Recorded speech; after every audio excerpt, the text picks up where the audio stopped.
Okay, let's go. Let's go. This is Rethinking the Mundane with Jo and Lex. Where a creative technologist and industrial designer talks about everyday objects, questions its purpose, try to repurpose it, or we just leave it alone. And today we're talking about Notebooks. notebooks. That's a big notebook. This is a big notebook.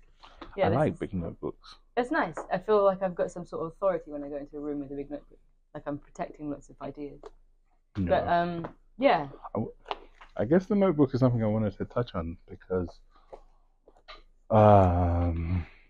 as we're obviously in a world where, like, I remember when I started thinking about notebooks, so sometimes there's still been this goal from the tech industry to develop apps and stuff which replaces this notebook, almost becoming your second brain in a way. You have Figma with Figma that helps you to mind map, and now they've integrated AI features. You have Miro, which many of us probably use a lot. I don't actually use Miro as much. I use Google Slides as a dump-in note taking place. Evernote was the one that I remember used to be super hyped, and I used to try to use it. I'm trying to remember. And now you've even gotten now where people are like building AI second brain tools and stuff with, I think, Tab, and some of them in the market. But for me, I've always struggled.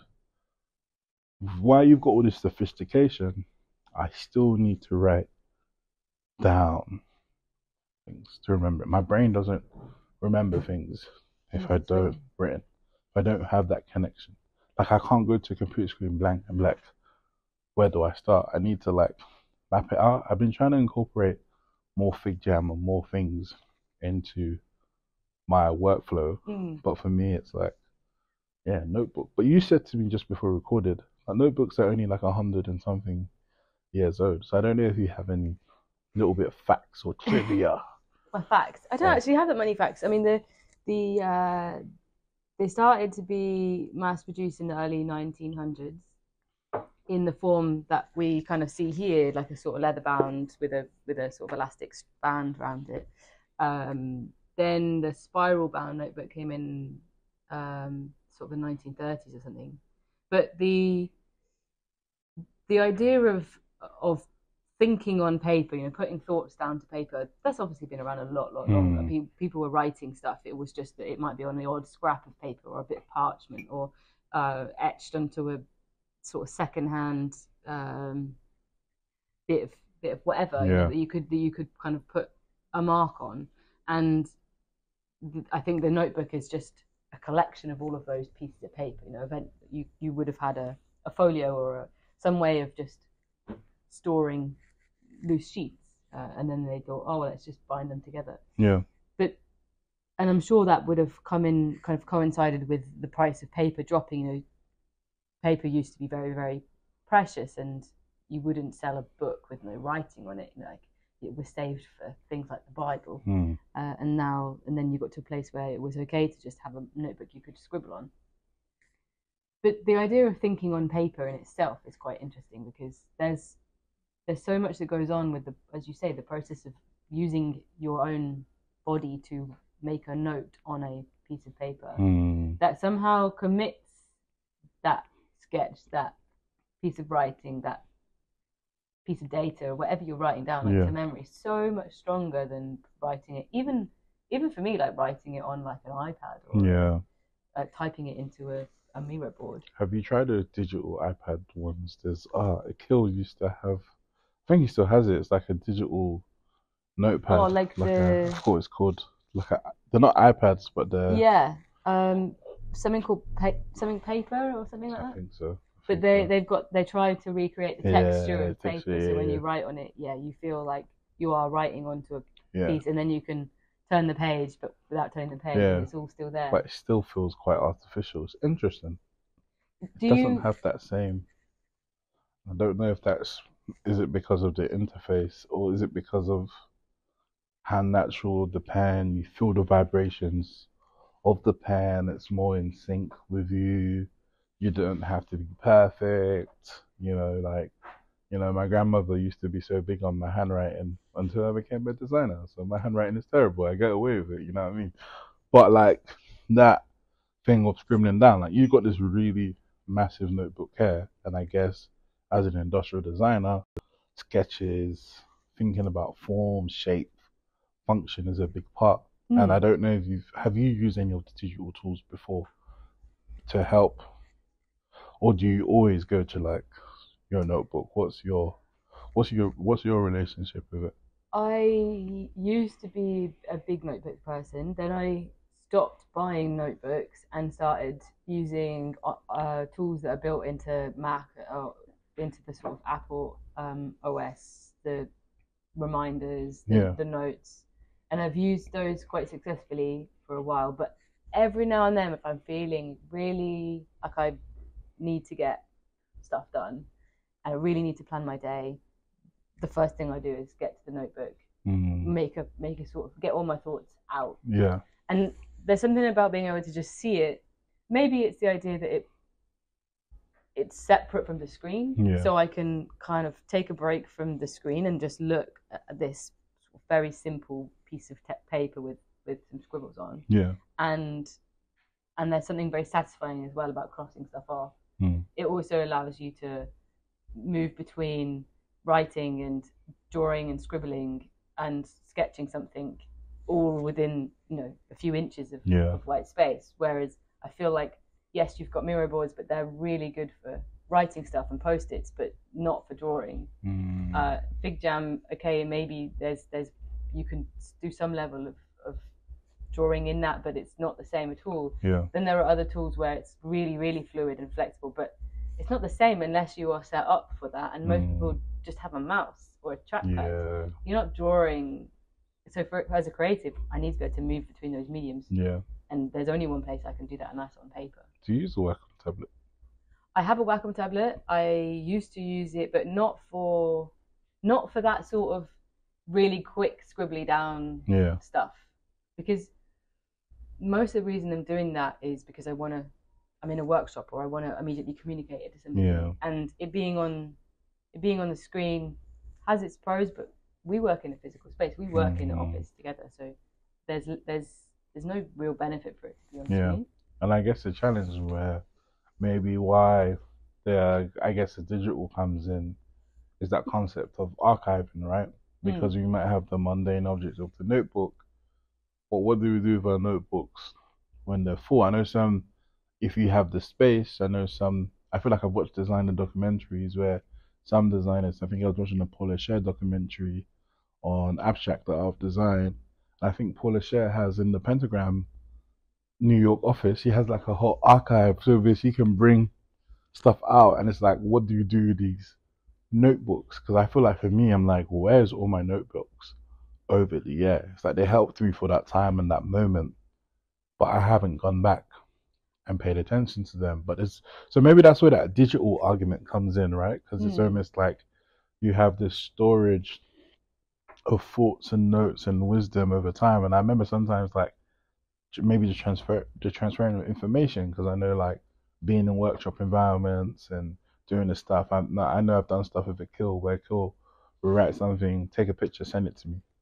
But then it's like, do I, like that, that restoring of information or retrieval of information, and then the storage of it.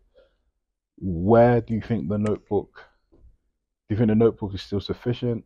What's its purpose here? So, for you want my personal opinion, this notebook will be full and then it will go in the bin. Oh shit! I don't keep my notebooks because I don't see a need. The space that they take up, I mean, okay, it's not huge, and some people in the office definitely do keep their notebooks, but in reality, the likelihood of you going back and finding something that you, firstly, knowing where to get it, as you say, the issue with notebooks is we're not very good at dating everything and kind of keeping a track of everything. And so, and even if we did, I'd be like, oh, I had that idea like 2 years ago on that project. It'd take a while to go back and find it, but even then, I can't guarantee it's going to be in the notebook. Oh, it's really easy to start to kind of hoard stuff, I find. And actually, I've worked at agencies where they've had like whole storage units full of bits and bobs from past projects. Has any designer ever gone back into that storage unit and been like, oh, I'm going to go back and sort of mine some past information from here or some inspiration from here? No, they never go back and do that. So it's just sat there, and there's no sort of real benefit. Obviously, if there's sensitive information, you get rid of it sensitively. But it's the reason I think I use notebooks, and I think a lot of people use notebooks, is to be creative in that moment, to help you form a thought or make a note of something that you want to action within a very short time period. Yeah. And then once you've done that, the purpose of that note is redundant, is gone. And so you could argue that having it digitally means that there's less waste, because you're filling up an entire sort of 2 kilo notebook full of notes, and then I'm throwing it in the bin. But it's interesting to think, because it's funny, because I was about to reply back to me, you're like, I actually know designers go back to the archives to have a look, and I was going to be like, if you need to train your AI, what about if you wanted to train? Because how do you learn about yourself, right? I guess the notebook is that time, and it's interesting because I'm now trying to think about it, of the relationship of, because there's something you said about dates, and I guess, and this is a question I put out to the audience. How do you approach notebooks? Do you keep them? Do you hold them? Do you throw them away? Do you lose them? Do they end up in some sort of purgatory of like bookshelf somewhere and stuff? But if you look back at that, would it teach you about yourself? If you could look back at all your notebooks, do you think it could teach you about yourself? No. I think, some people use a notebook as a diary, in which case, yes, I think that there's value in that. You're writing a diary to maintain those memories. And plenty of people have sort of a crossover between like a notebook and a diary, and it's all is in one place. Yeah. I think the notebooks that get used a lot of the time in the creative space are full of ideas, and so there is maybe a value in that. We, in the office, we have notebooks for notes, notes from meetings, notes from our brains that we want to commit to memory, notes from like planning for the day. But we do all of our main sketch work on paper. That then gets scanned in at the end of a project and archived online, so that we are keeping the more creative output archived. Again, do we go back and look at it? Probably not. Hard to say. We try and kind of catalog projects so that if we were working on something new, you could go back and access that. But I think what you were saying about AI is interesting, and I question whether it's are tech companies encouraging us to use digital tools so that they can train AI, so that it can become better at helping us be better digital tools, or are we just choosing to use more digital tools because of collaboration? As you say, you can scrape a huge amount of creative input from past notes, if they're made online, to train an AI. It's an interesting one. I don't think the purpose is just to train AI, but I think maybe it's the mobile phone got introduced, iPads got introduced, so now we had a whole bunch of different devices, which I guess, we could take with us everywhere, where they can play so much roles. I remember but still then, I'm always interested. I wish I had data about all the insight onto like use cases. How much are people using these things? I know, for example, another form of note taking. I know mood boarding is an area where digital has captured that really well, because that's obviously you're piecing things together. But from the note perspective, I don't know how much, if how much people are good at like capturing that, or what the consistency is, because I think it's such a interesting thing. I think it's also a question that I'm really interested to hear from other designers or creators or people in general. What's their workflow? What's their relationship with the note? And and now, because it leads me to the next point, what's its future? Yeah. Does the notebook still have a role? So, or is there like a hybrid? That was going to be my question. Oh. No, I'll give it a go. Okay. So I would say the reason to put notes on paper feels like it's decreasing. If you're in a meeting and you want to take notes, you're more likely to type them up, or maybe use an AI tool. You can have there's some really good ones now. I haven't used them myself, but I know people who swear by them, who have invite an AI to the meeting and they send summary of the most important kind of meeting notes around, and that they say they're pretty good. So that means you don't even need to write anything. The question I would have from that is whether you're then more likely to remember to action any of those things, because the act of actually just writing something down does help commit it to memory, even if you're just typing it. So that's that. I think there will also be more voice notes, or voice to text notes.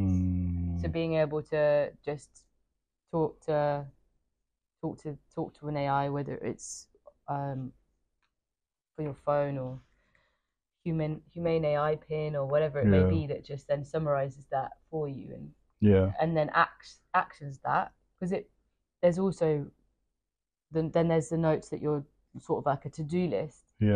And again, being able to maybe have a digital to-do list, there might be elements of it that AI could just be like, well, I can just do that for you, as long as you use that to-do list as the input of like, this is what I want to get done today. Some of those tasks are happily done by AI, and the rest of them it just filters and says, right, you focus on those, and your digital assistant's like, I'll do these. Because I'm thinking about it as you was talking, and I guess this should probably be the final point, or final points, is that I was even thinking about it like accessibility, right? Like obviously the notebook is defined as somebody has the ability to be able to have the capacity, the physical capacity to write with right, or if you're left-handed, and I guess like I'm a well-able-bodied person, so I don't know exactly those challenges, but I think is there can these technologies help to reduce the barrier to entry for those who might have challenges in capturing notes or information in a way that we've just done an interesting project with the RNIB, and one